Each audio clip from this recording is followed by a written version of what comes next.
A pedido de mis hijos, que están en sus estudios devocionales y en sus reuniones familiares, ellos se reúnen y comparten un tiempo de lectura de la Biblia, de oración y de adoración en la tarde, mientras yo estoy en el trabajo. Eso es muy bueno, muy agradable para mí. Además, nada pone más feliz a un padre cristiano que ver que sus hijos están interesados en la palabra de Dios.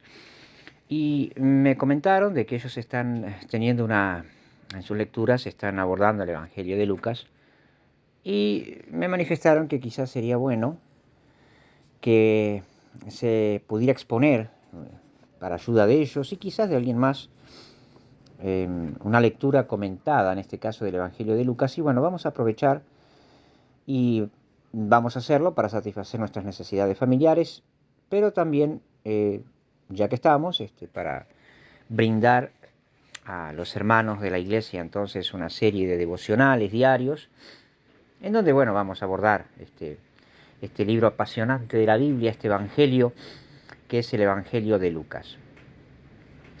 Y comienza este Evangelio con las siguientes palabras: puesto que ya muchos han tratado de poner en orden la historia de las cosas que entre nosotros han sido ciertísimas, tal como nos lo enseñaron los que desde el principio lo vieron con sus ojos y fueron ministros de la palabra, me ha parecido también a mí, después de haber investigado con diligencia todas las cosas desde su origen, escribírtelas por orden, oh excelentísimo Teófilo, para que conozcas bien la verdad de las cosas en las cuales has sido instruido. Lucas comienza entonces su evangelio con una introducción. Primero dejemos en claro lo que significa la palabra evangelio. Evangelio es una palabra griega que significa buenas nuevas o buenas noticias. En este caso, las buenas noticias de la salvación por gracia, por la gracia de Dios que viene a través de nuestro Señor Jesucristo. Y Lucas comienza diciendo que muchos han tratado de poner en orden la historia de las cosas que entre nosotros han sido ciertísimas. Aquí estamos viendo ya el abordaje de Lucas. Lucas es un historiador. Y lo que Lucas pretende hacer es poner en orden la historia que se refiere a los hechos y las enseñanzas de nuestro Señor Jesucristo. Nosotros vamos a ver mucho de esto en el Evangelio de Lucas, muchos detalles cronológicos, hay un orden bien establecido, hay datos y hechos en el Evangelio de Lucas que no los encontramos en los otros evangelios. En particular manera, él da muchas referencias al contexto histórico, al contexto cultural y sobre todo, como lo dice aquí mismo, al orden cronológico de las cosas que Jesucristo dijo, de las cosas que Jesucristo hizo. Es interesante que Lucas comienza también diciendo ahí en esta introducción que él va a hablar de la historia de las cosas que entre nosotros han sido ciertísimas. Es decir, Lucas no está contando historias, cuentos, no está hablando de cosas que le surgieron de su mente o de fábulas o cosas semejantes o de mitos. Él está hablando de cosas que sucedieron. Él está planteando un relato histórico, cosas que han sido absolutamente ciertas. La palabra está, en griego está bien traducida aquí en el castellano. No solo cosas que han sido ciertas, cosas que han sido ciertísimas, cosas que sucedieron efectivamente, que no son cuentos, no son mitos, no son tradiciones, sino que ellos la vieron y la presenciaron y fueron testigos de lo que Lucas va a narrar. Estamos frente a hechos históricos, nada más y nada menos. Y Lucas incluso pone en claro la fuente de la cual él saca la información. Él va a exponer lo que le enseñaron los que desde el principio fueron testigos presenciales y luego expositores y ministros de esa palabra y ministros de lo que vieron y presenciaron, precisamente de lo que Jesús dijo e hizo. No estamos hablando de lo que me contó fulano, que a su vez me contó la otra persona, que a su vez lo sacó de tal fuente. No se trata de, bueno, les vamos a hablar acerca de lo que me dijeron por ahí que pasó, o lo que dice mucha gente que pasó. No. La fuente a la cual en la cual Lucas basa su evangelio es nada más y nada menos que los testigos presenciales, los que los vieron. Aquellos que no dieron incluso su vida, consagraron su vida y hasta dio su vida, fueron mártires, sosteniendo hasta el último aliento de sus vidas que lo que ellos hablaban acerca de Jesucristo, sus milagros, sus hechos, sus palabras son ciertas, realmente ocurrieron. Sigue diciendo que a Lucas, perdón, le pareció bien, después de haber investigado con diligencia todas las cosas desde su origen, escribirlas. Es decir, Lucas además agrega no solo el contexto histórico, el contexto cultural, no solo aclara la fuente de la cual él extrae su evangelio, sino que además él investiga con diligencia todos estos hechos. Él realiza una tarea, por decirlo de alguna manera histórica, una tarea científica a su relato del Evangelio de Lucas. Por eso en Lucas vamos a encontrar mucho de esa puntillosidad y esa visión científica propia de la filosofía griega, propia de los griegos. Lucas aquí lo va a plantear en estos términos. Y es interesante también, Lucas dirige su mensaje a un conocido suyo, a un hermano de la iglesia, que nada más y nada menos se llamaba Teófilo. Este evangelio fue escrito a Teófilo. Teófilo en griego significa amante de Dios, Teófilo. No es raro que en todas las épocas había un hermano que nosotros conocíamos que a propósito se llamaba Teófilo, y no era raro mucho menos en aquella época que a las personas se le pusieran Teófilo, a algunas personas le llamaran Teófilo, que significa amante de Dios. Y de alguna manera la providencia de Dios quiso que Lucas escribiera dirigiéndose a Teófilo, porque de alguna manera también se dirige a todos los teófilos de la historia, es decir, a todas aquellas personas que aman a Dios. Y aquí encontramos un elemento hermenéutico muy importante, ya que mucha gente cuando lee los evangelios o lee la Biblia no la entiende. Dice, yo leo la Biblia y no la puedo entender. ¿Por qué no la puedo entender? Bueno, hay asuntos hermenéuticos, pero también hay asuntos espirituales. La Biblia es un libro escrito para las personas que aman a Dios. No está escrito y dirigido a todos los hombres. Es un libro de alguna manera sellado a la capacidad intelectual de las personas que aman el mundo, o a las personas que aman el pecado, o a las personas que se aman a sí mismas, o a las personas que aman a otras personas. El Evangelio, la Biblia, es la palabra de Dios para los que aman a Dios. Quizás esa es la primera cosa que usted tiene que asegurarse tener como cierta en su existencia, que sea una persona teófila, que sea una persona que ama a Dios, para que la Biblia tenga sentido, para que no se aburra al leerla y para que cuando la vaya a leer y estudiar la pueda entender. Lucas en esta introducción, en el versículo 4, sentencia diciendo que su propósito es que el amante de Dios, ese Teófilo al cual él se dirige, y a todos los teófilos de la historia, conozcan bien la verdad de las cosas las cuales ha sido instruido, y esto es muy importante para el estudiante de los evangelios y particularmente de que su objetivo y propósito es que nosotros conozcamos la verdad, que conozcamos bien la verdad. En las cuestiones de teología, bíblicas y del Evangelio no es agarrar la guitarra y ponerse a payar, como hacen algunos predicadores, que se paran arriba del púlpito, sacan un texto fuera de contexto y comienzan a decir lo que les viene a la mente, y todavía tienen el tupé de decir que eso es obra del Espíritu Santo. No. De lo que se tiene que hablar, de lo que se tiene que predicar, lo que es el Evangelio son cosas basadas en la verdad que debemos conocer y que debemos investigar y obviamente que debemos obedecer. La verdad aquí es lo fundamental. No es la opinión de lo que esta persona cree y lo que otro cree. La fe cristiana no es un club de gente bien intencionada que hace lo mejor que puede y decide lo mejor que puede y determina la doctrina según su criterio más acertado o no. No se trata de lógica, fundamentalmente, ni de razón. Se trata, digamos, lógica y razón humana, que puede estar equivocada. Ni se trata tampoco de sentimientos. El cristianismo no es sentimientos, no es lo que yo siento, lo que yo creo. Para mí Cristo es de esta manera, para mí Cristo es de esta otra, para mí Cristo piensa así. No, de ninguna manera. Lo que de aquí se nos está hablando es que tenemos que conocer la verdad que la conocemos por medio, en este caso, del relato de Lucas de su Evangelio. Y comienza el relato, ya con su primera parte, lo que se podría decir lo que ocurrió antes del ministerio público de Cristo. Lucas da mucha información y mucha riqueza en ese sentido. De los tres evangelios sinópticos, Lucas es el que se va más atrás en el tiempo, porque Mateo comienza con el nacimiento de Cristo, Marcos ya comienza con el ministerio de Cristo, pero Lucas comienza hablando incluso de Juan el Bautista, del primo de Jesús que nació 9 meses antes y que fue el precursor del ministerio de Cristo. De allí que Lucas mismo dice las cosas que han sido ciertas desde el principio. De eso es lo que Lucas quería hablar, digamos, va en esa búsqueda de la verdad hasta el principio. Solamente el Evangelio de Juan va más atrás en el tiempo. Juan, por ser no un evangelio sinóptico, sino un evangelio teológico, va hasta el origen del mundo, porque si usted recuerda, cuando lee el Evangelio de Juan, comienza diciendo: en el principio era el verbo, y el verbo era con Dios, y el verbo era Dios. Pero bueno, Juan se va mucho más allá, atrás en el tiempo, hasta el origen del tiempo. En el caso de Lucas se va 9 meses antes incluso del nacimiento de Cristo, hablando de Juan el Bautista. Y dice: hubo en los días de Herodes, rey de Judea, un sacerdote llamado Zacarías, de la clase de Abías.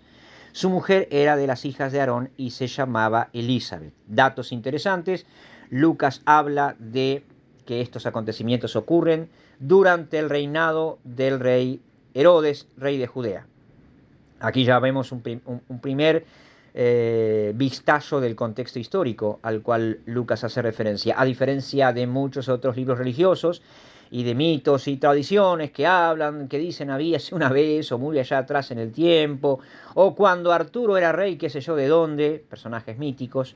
Bueno, no es el caso del relato de los evangelios, no es mito, no son tradiciones. Lucas está hablando de lo que sucedió en días del rey Herodes, es decir, está haciendo referencia a cosas que sus lectores originales conocían perfectamente. Todos sabían quién había sido Herodes, estaba muy cerca en el tiempo. El rey Herodes, Herodes el Grande, había sido un tirano, un dictador idumeo que había asumido el trono de Israel en una época muy tumultuosa, un vasallo del Imperio Romano y un hombre que se caracterizaba por su crueldad, su maldad, su pecado, su falta de respeto a las cosas de Dios.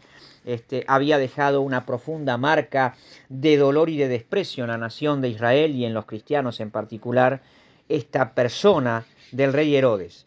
Y es interesante también que el Evangelio, el relato de Cristo, lo que Cristo hace, dice y enseña, no se da en una época maravillosa de la historia, no se da en medio de una democracia o en una época de abundancia, sino en medio de una gran dictadura, de la peor dictadura probablemente de la historia. Es cuando aparece Jesucristo, en la dictadura del Imperio Romano y a su vez del rey Herodes. Así que aquellos cristianos que dicen: los tiempos que nos ha tocado vivir son tremendos, son terribles, nunca fueron tan malos.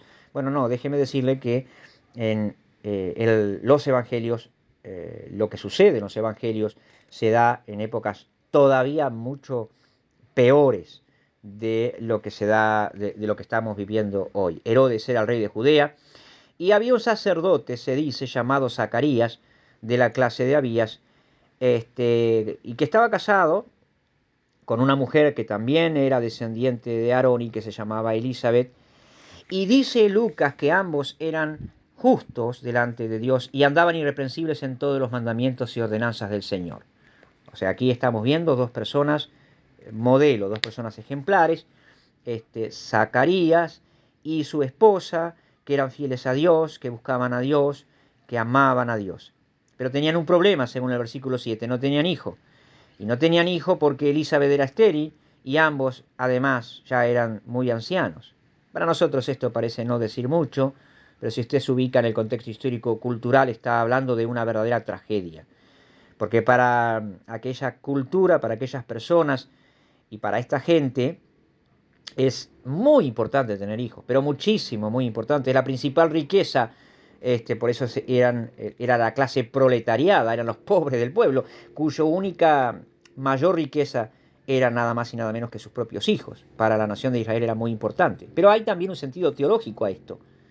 ¿Por qué Dios elige a una pareja estéril que no podía tener hijos para tener como hijo al último profeta del Antiguo Testamento, que sería Juan el Bautista? Porque se estaba dando el final de la antigua dispensación, el final del antiguo pacto. Ya el último sacerdote que realmente valía la pena que fuera sacerdote era Zacarías. ¿Por qué? Porque ahora venía Cristo y Cristo es el nuevo sacerdote que echa abajo el antiguo pacto, establece el primero y no deja sucesores. Si Cristo es el nuevo rey y sacerdote y profeta, entonces Zacarías era el último profeta. Aquí estamos viendo el final del Antiguo Testamento.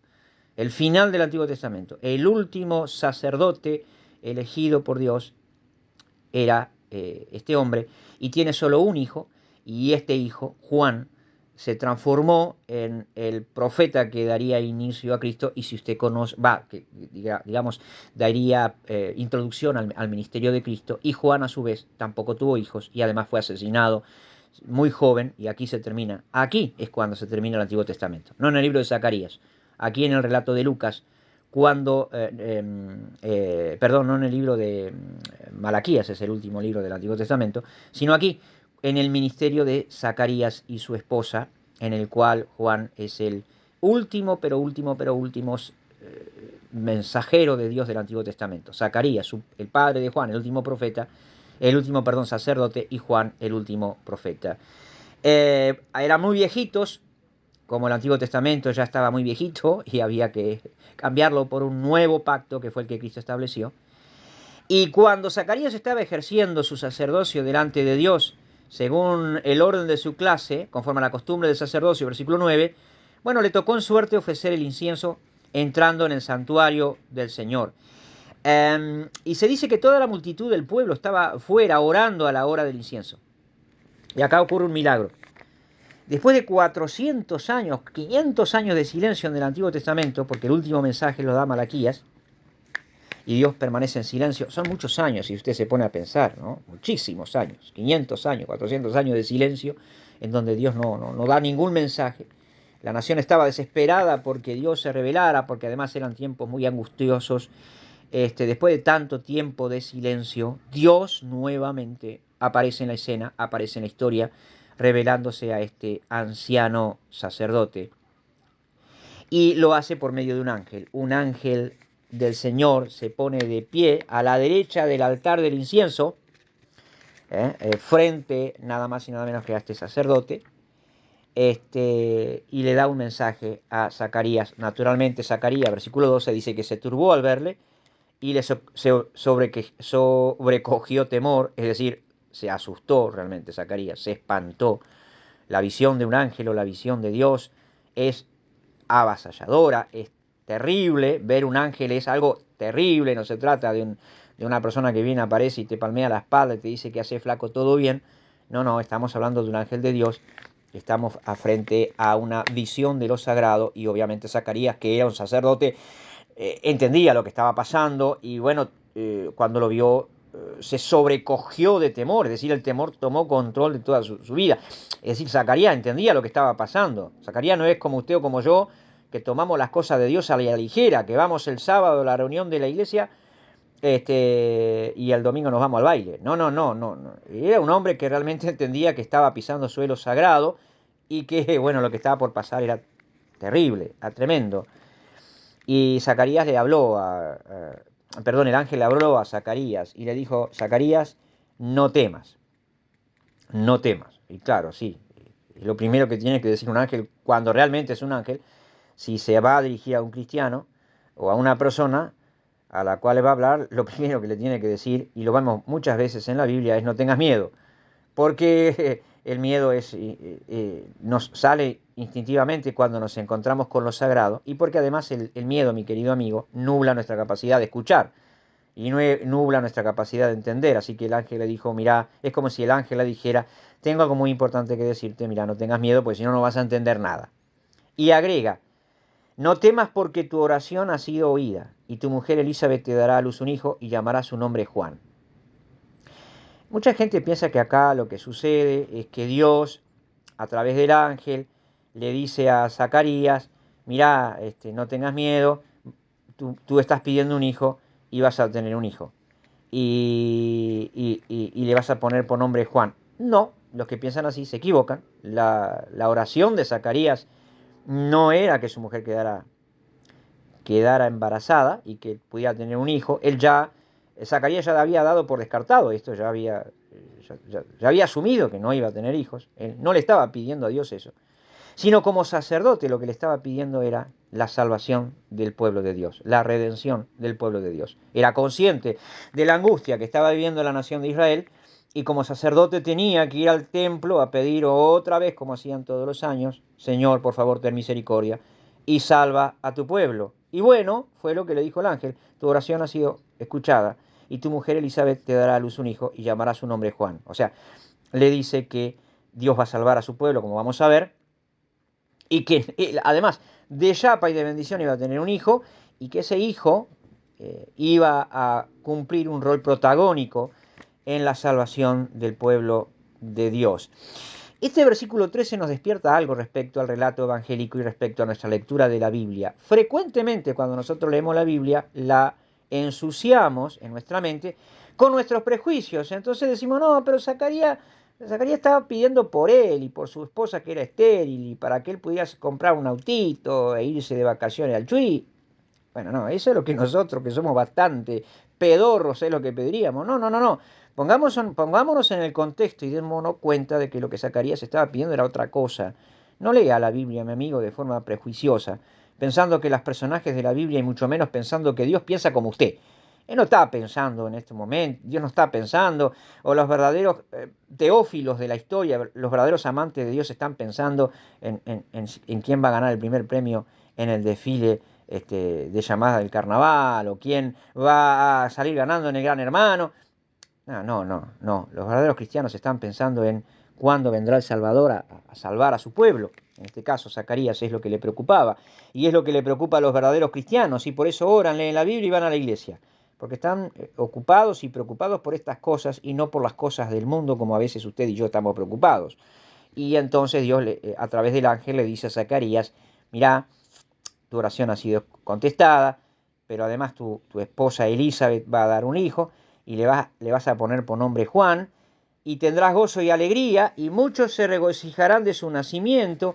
Hasta ahí, digamos que Zacarías estaba relativamente feliz, ¿tá? Pero ahora viene la revelación. Porque será grande delante de Dios, no beberá vino ni sidra, y será lleno del Espíritu Santo, aún desde el vientre de su madre, y hará que muchos de los hijos de Israel se conviertan al Señor Dios de ellos, e irá delante de él. ¿Delante de quién? Delante del Señor, con el espíritu y el poder de Elías, para hacer volver los corazones de los padres a los hijos y de los rebeldes a la prudencia de los justos, para preparar al Señor un pueblo bien dispuesto. Es decir, lo que le estaba diciendo el ángel a Zacarías es, viene el Salvador, viene el Mesías, y tu hijo va a ser el que lo va a presentar a la nación.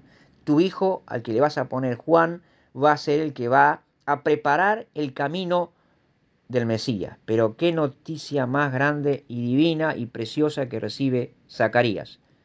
Un hombre que no podía tener hijos, un hombre que era el último sacerdote de la larga historia de fracasos de una nación que había rechazado a Dios, el hombre que era de alguna manera el final de una etapa, cuando ya la esperanza se había perdido. Dios aparece y le dice, mirá, no solo viene el Salvador, no solo hay esperanza, sino que hasta tu hijo va a cumplir un rol protagónico, dando entrada al Salvador y al Mesías, preparando al pueblo para que esté bien dispuesto para recibir al Señor. Y esto es muy importante entender. Cuando nosotros vemos el ministerio de Cristo, pensamos que estamos viendo que Cristo comienza de la noche a la mañana su ministerio y las multitudes le siguen. No, mi amigo, mire, por meses antes Juan el Bautista preparó al pueblo para la llegada del Mesías. Y cuando vino Cristo y Juan, como vamos a ver más adelante, presenta al Mesías, el pueblo se fue tras Cristo. Juan había sido el precursor que tanto se esperaba. Además, se aclara, él viene con el espíritu y el poder de Elías. Es impresionante. Elías fue el profeta más poderoso y más importante en tiempos de angustia también del pasado de Israel, y lo que le está diciendo el ángel es, mira, tu hijo va a ser tan poderoso como Elías, y no podía ser menos. Si había alguien que tenía que presentar al Mesías y al Salvador, era nada más y nada menos que Elías, porque además en el Antiguo Testamento se había predicho que de alguna manera Elías volvería, no Elías en persona, sino un profeta que sería tanto o más poderoso que Elías. Y Juan es, de hecho, Jesús así mismo lo define como el profeta más grande de la historia. Pero claro, cuando leemos los evangelios, Juan queda opacado. Es que si Juan hubiese nacido algunos siglos antes, probablemente hubiese sido mucho más impresionante que Elías, pero a Juan le tocó ser contemporáneo de nada más y nada menos que el Señor Jesús, y por eso el pobre Juan sale eclipsado. Pero bueno, fantástico que salga eclipsado, porque a él le tocó nada más y nada menos en pocos meses presentar y preparar al pueblo para la llegada del Mesías. ¿Y cómo reaccionó Zacarías ante esta noticia de su hijo, que todavía siquiera había nacido? Le dijo al ángel: ¿en qué conoceré esto? Porque yo soy viejo y mi mujer es de edad avanzada. Bueno, Zacarías demuestra acá su humanidad, como nosotros también la demostramos muchas veces. ¿Cómo reacciona Zacarías? Y con incredulidad.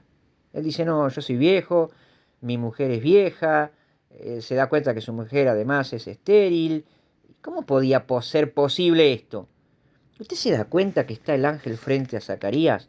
El ángel que hasta hace un momento lo había sobrecogido de temor, que le trae un mensaje revelador y glorioso, que le da una noticia, más que noticia, un notición a Zacarías, y Zacarías responde diciendo: no puede ser. Usted dirá: bueno, pero qué burro Zacarías, ¿no? Qué torpe Zacarías, está hablando con el ángel de Dios. Bueno, no juzguemos a Zacarías, somos más o menos iguales, ¿eh? Somos más o menos parecidos. Ante la revelación bíblica, ante lo que Dios nos revela en su palabra, nosotros casi siempre respondemos preguntándonos: ¿y será así, che? ¿Y será así? Porque somos así, somos incrédulos.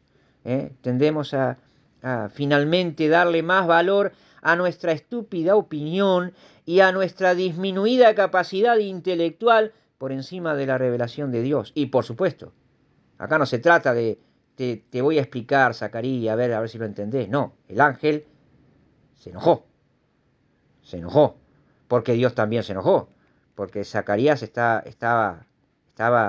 negándose a creer, estaba dudando, y le dijo: yo soy Gabriel, dice el ángel, ¿no?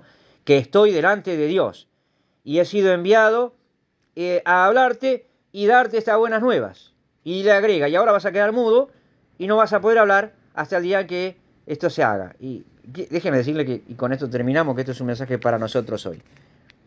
¿A vos te gusta ir delante de la presencia de Dios cuando lees la Biblia, cuando lees los Evangelios, cuando lees la palabra de Dios y encontrás esta revelación maravillosa, y después vas el sábado a la reunión y querés hablar de esto y decís: qué tremendo, qué fantástico, pero generalmente decís: bueno, pero no es tan así, pero no es para mí, porque soy un pecador, porque soy un tonto, porque no las tengo toda clara, y capaz que Dios no me tenga muy en cuenta y qué sé yo qué más.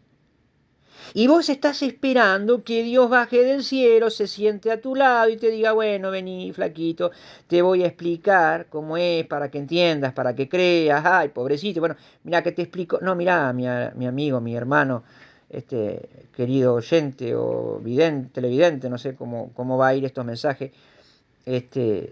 La revelación de Dios no viene diciéndote: bueno, vamos a razonar. El ángel, y acaso un ángel, ni hablar cuando habla Dios en persona. El ángel dice: no, pará. ¿Con quién crees que estás hablando? Yo soy Gabriel y yo estoy delante de Dios. ¡Wow! Vos estuviste, el que me está escuchando estuvo delante de Dios, estuvo delante del trono de Dios, habló con él cara a cara, recibió su revelación. Entonces, ¿con qué derecho podés vos empezar a dudar de la palabra de Dios? Un ángel te diría: yo soy Gabriel y estoy delante de Dios y fui enviado a hablarte y a darte estas buenas nuevas, y como no las creíste vas a quedar mudo y no vas a poder hablar hasta que se cumpla. Y este es el mensaje de Dios para ti, y con esto terminamos en esta primera meditación. La palabra de Dios viene a ti, Jesucristo viene a ti, la revelación de Dios viene a ti, y hasta en este mismo momento el Espíritu Santo te está hablando y te está diciendo: hey, escucha, he venido para salvarte, arrepiéntete, conviértete y entrega tu corazón a Jesucristo ahora mismo. No te pongas a dudar y no te pongas a esperar mayores explicaciones. El mensaje del soberano ha venido a ti. El ángel de Dios ha sido enviado a ti, la palabra de Dios ha llegado a ti. Tú no tienes la opción ante la revelación de Dios de dudar, solamente puedes obedecer. Si Dios ha hablado, tú obedeces.